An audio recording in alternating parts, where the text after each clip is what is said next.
final weight mahingos initial weight. For example, ino ta lamang usa ka gatos ka kilo lamang imong dol-dol sino.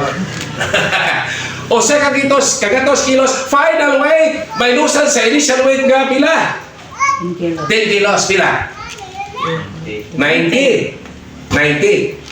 Unya i-over ko no og number of feeding days. Pila to ka adlaw nga ato gipakaon ng baboy pila to?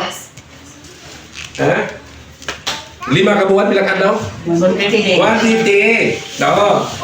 So kung atong sumayon 100 minus 10 pila? 90. Over pila ka adlaw? 150. So 90 over 150 pila yung resulta? 90 over 150. 0.6 kilogram. O siya magkana-kana ang 0.6? Ang 0.5 tugas kilo.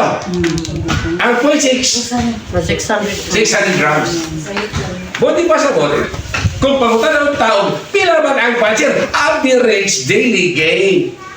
Pila man ang iyang timbang nga mapuno kada adlaw kung kuridason na to ba? Kuridason? 600 grams ko, no? No? Mo na pagmasa. Average daily gain. No?